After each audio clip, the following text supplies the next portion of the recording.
বনৰ মাজত এই গোটে কত দিন পাৰ হৈ যায়।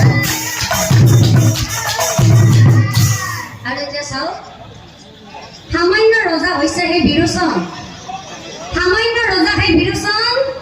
আৰু এই ৰজাৰ ধ্যানৰ কাৰণে পৃথিৱীৰ যিমানবোৰ জীৱ জন্তু চৰাই চিৰিকটি সেই ৰজাৰ আগেৰে পাৰ হৈ যায় নহয়, সকলোবোৰ নিমিষতে ধ্বংস হৈ যায়।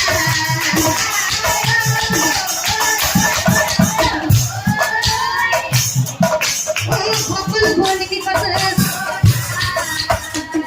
আৰু এতিয়া চাওক, পৃথিৱীৰ এনেকুৱা অৱস্থা দেখা পায় সেই ইন্দ্ৰদেৱে কি কৰিলে, দেৱগণক সংজ্ঞালৈ ইন্দ্ৰদেৱে আমাৰ জগতৰ প্ৰভু নাৰায়ণৰ ওচৰলৈ বৈকুণ্ঠলৈ যায়।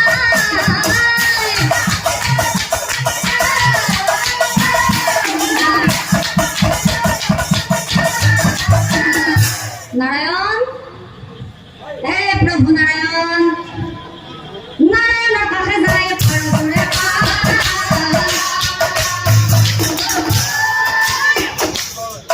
ও নাৰায়ণেৰ কাছে যাই।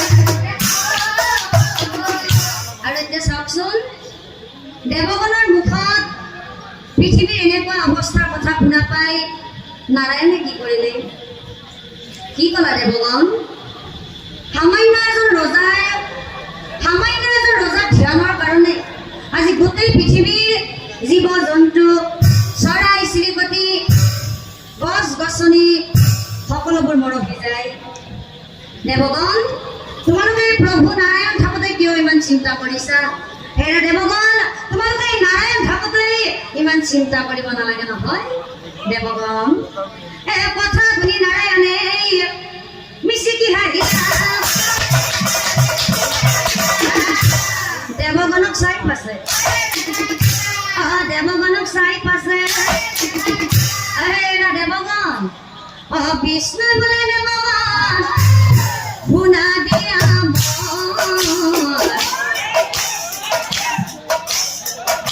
এতিয়াই যাম মই দৈত্যৰ স্থান, এতিয়াই যাম মই দৈত্যৰ স্থান।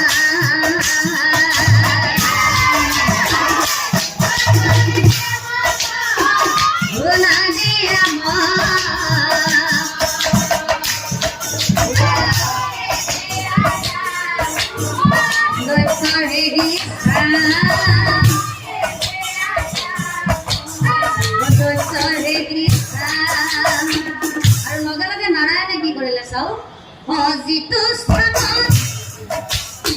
সেই ৰজা বিৰোচনে, যিটো স্থানত বিৰোচনে কৰি আছে ধ্যান, সেই স্থানে উপস্থিত হয় নাৰায়ণ, হয় নাৰায়ণ।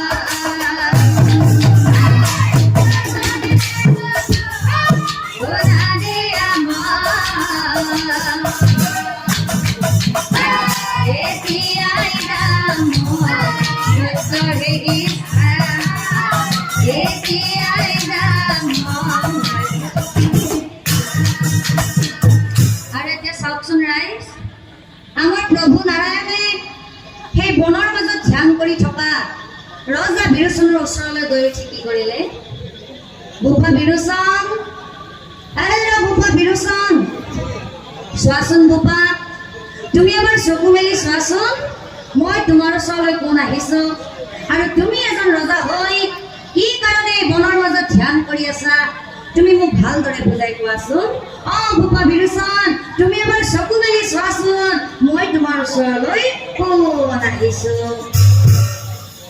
ভূপা বিৰোচন, বিৰোচনক চাই প্ৰভুই কহিব লাগিলা, ভূপা বিৰোচন, তুমি দেখোন এজন ৰজা,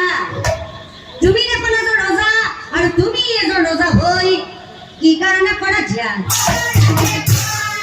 কি কাৰণে কৰা ধ্যান? কি ক'লে নাৰায়ণ? মই এজন ৰজা হৈ কিয় এনেকৈ বনৰ মাজত ধ্যান কৰি আছো? আপুনি মোক তাকে সুধিছে। নাৰায়ণ, আপুনি দেখোন গোটেই বিশ্ব ব্ৰহ্মাণ্ডৰে ভগৱান। নাৰায়ণ, আপুনি দেখোন গোটেই মানুহৰ ভগৱান। এতিয়া কওকচোন নাৰায়ণ, সামান্য এজনী ছোৱালী বিচাৰি মই কিয় এনেকৈ হাবাথুৰি খাবলগীয়া হ'ল? নাৰায়ণ, তুমি কোৱাচোন, এজন ৰজা হৈ মই কিয় এজনী ছোৱালী বিচাৰি হাবাথুৰি খাবলগীয়া হ'ল? নাৰায়ণ, হে প্ৰভু দয়াময়, সম্পূৰ্ণ তোমাৰ ঠাই। প্ৰভু, মোৰ বাবে কইনা দিয়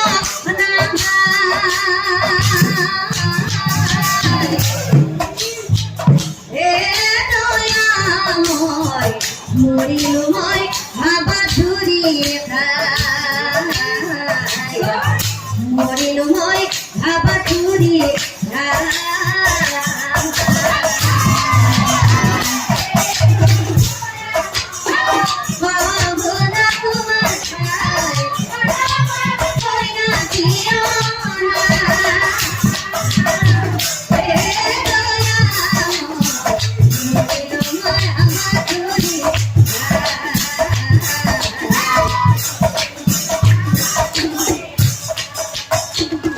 আৰু নাৰায়ণ, তুমি চোৱাচোন, এজন ৰজা হৈ মই সামান্য এজনী ছোৱালীৰ কাৰণে ৰাজ্যখন এৰি থৈ আহিছিলো।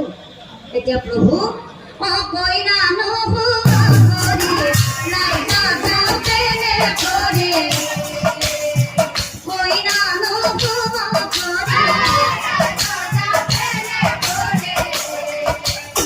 আৰু নাৰায়ণ, কইনা নোহোৱাকৈ যদি ৰাজ্যলৈ ঘূৰি যাওঁ নহয়, তেনেহ'লে ভাগীৰথৰ পাত্ৰ হওঁ মই।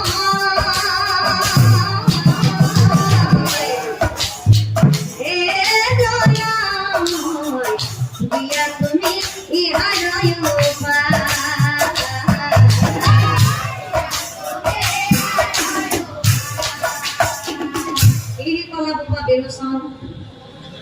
তুমি এজন ৰজা হৈ সামান্য এজনী ছোৱালীৰ কাৰণে এনেকৈ ধ্যান কৰি আছা? নাপায় নহয় বোপা, নাপায় নহয় বোপা। এজন ৰজা হৈ এনেকৈ বনৰ মাজত ধ্যান কৰিব নাপায়। পিছে বোপা, তোমাক কইনাহে লাগে? এই নাৰায়ণে তোমাক কইনা দিম, এতিয়া তুমি দুখ নকৰিবা বোপা, দুখ নকৰিবা। কথা শুনি নাৰায়ণে মিচিকি হাঁহিলা। বোপা, তোমাক কইনা লাগে নহয়? অলপ সময় ৰবা। কংকনে